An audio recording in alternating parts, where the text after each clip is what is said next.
before I share with you some what I do knows, I want to talk with you about what I don't know. All right, I have two older brothers.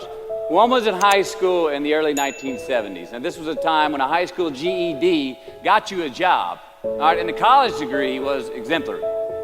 My other brother, Pat, was in high school in the early 80s, and by this time, the GED wasn't enough to guarantee employment. You needed a college degree, and if you got one, you had a pretty good chance of getting the kind of job that you wanted after you graduated. Now me, I graduated high school in 1988, got my college degree in 1993, and that college degree in 93 did not mean as much. It was not a ticket, it was not a voucher, it was not a free pass go to anything. So I asked the question, what does your college degree mean? It means you got an education. It means you have more knowledge in a specific subject, vocation. It means you may have more expertise in what your degree is in. But what's it worth? In the job market, out there today, we know the market for college graduates is more competitive now than ever. Now, some of you already have a job lined up. You've got a path where today's job is going to become tomorrow's career. But for most of you, the future is probably still pretty fuzzy. And you don't have that job that directly reflects the degree you just got. Many of you don't even have a job at all. Think about it. You've just completed your scholastic educational curriculum in life, the one that you started when you were 5 years old in kindergarten, up until now, and your future may not be any more clear than it was 5 years ago. You don't have the answers, and it's probably pretty damn scary. And I say that's okay, because that is how it is. This is the reality that many of you are facing. This is the world that we live in. The sooner that we become less impressed with our life, with our accomplishments, with our career, with whatever that prospect is in front of us, the sooner we become less impressed and more involved with that and these things, the sooner we get a whole lot better at doing them. So, I'm going to talk to you about some things I've learned in my journey. Most from experience, some of them I heard in passing, many of them I'm still practicing, but all of them I do believe are true. Now, they may be truths to me, but don't think that that makes them mine, because you cannot own a truth.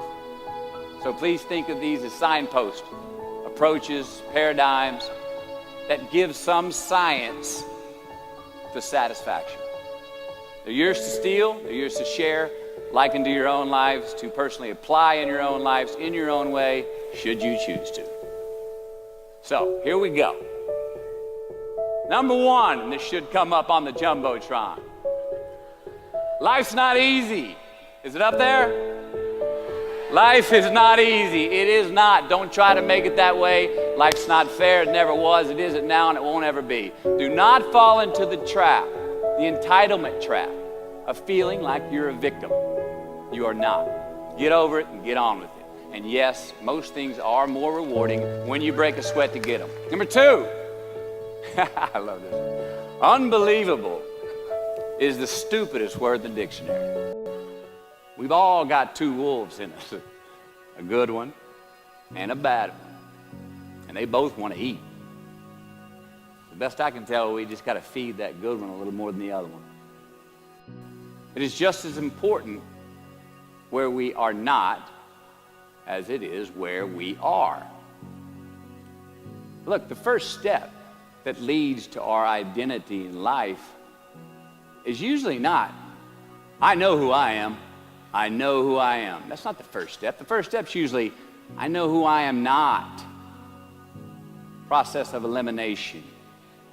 Defining ourselves by what we are not is the first step that leads us to really knowing who we are. You know that group of friends that you hang out with that they really might not bring out the best in you? You know, they gossip too much, or they're kind of shady. They really aren't going to be there for you in a pinch. Or how about that bar that we keep going to that we always seem to have the worst hangover from? Or that computer screen, right? That computer screen that keeps giving us an excuse not to get out of the house and engage with the world and get some real human interaction. Or how about that food that we keep eating, the stuff that tastes so good going down, it makes us feel like crap the next week, when we feel lethargic and we keep putting on weight? Well, those people, those places, those things, stop giving them your time and energy. Just don't go there. I mean, put them down. And when you do this, when you do put them down, when you quit going there, and you quit giving them your time, you inadvertently find yourself spending more time and in more places that are healthy for you, that bring you more joy. Why? Because you just eliminated the who's, the where's, the what's, and the when's that were keeping you from your identity. Process of elimination is the first step to our identity, AKA where you are not is as important as where you are. Like, trust me, too many options, I promise you this, too many options will make a tyrant of us all. All right, so get rid of the excess, the wasted time. Decrease your options. And if you do this, you will have accidentally, almost innocently, put in front of you what is important to you by process of elimination. Life is not easy. It is not. Don't try to make it that way. Life's not fair. It never was. It isn't now, and it won't ever be. Do not fall into the trap, the entitlement trap, of feeling like you're a victim. You are not. Get over it and get on with it. And yes, most things are more rewarding when you break a sweat to get them. I think fear is a good thing. Now, why?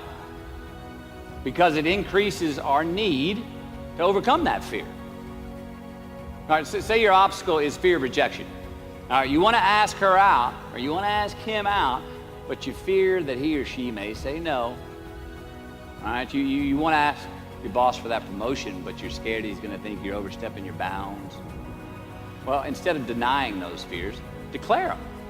Say the fear out loud. Admit it. Give them the credit they deserve. Don't get all macho and act like they're no big deal.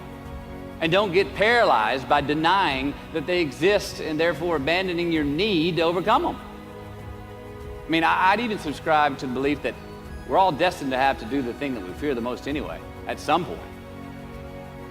So give your obstacles credit, and you will, one, find the courage to overcome them, or you will, two, see more clearly that they're not really worth prevailing on. A place where you have to get out and engage and take care of yourself. When you're just coming out of high school, that's what every kid, young man, young woman needs when they get out. You got to learn to compete. So it's a real good precursor to what happens once you get out of school and into real life and on your own. What else did I get here? Well, I look around at my life. I'm 44 now. I was 18 back then in 1988. And I came to school here. I went to the Delta Tau Delta fraternity. And it's there that I met most of the best friends that I still have in my life. Most of them are here tonight. That's why I invited you guys, and if we'd have been somewhere else in Austin, we'd probably be together there too. But I met my longest and best friends that I have and still have in my life right here. The ones that are not here tonight, that I met here, are actually working in California because we work together, and they've got a job right now and I don't. That's probably, to my heart's heart, the most favorite thing, what I'm most proud about getting here is the friendships that I got. I'd also like to say, I've got 3 children now, and I would be honored if they so choose when they're 18 years old, whether they're in Australia and be an exchange student or wherever they want to go to school. I would be very honored if they chose to come to this university.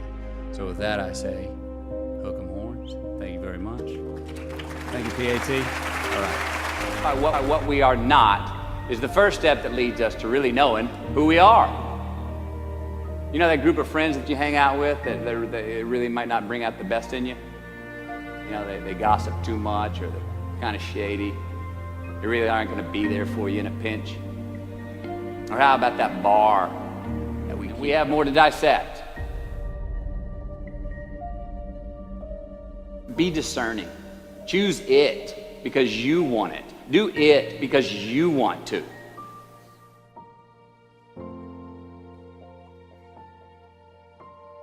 We're going to make mistakes. You got to own them. Then you got to make amends. And then you got to move on. Guilt and regret kills many a man before their time. So turn the page, get off the ride,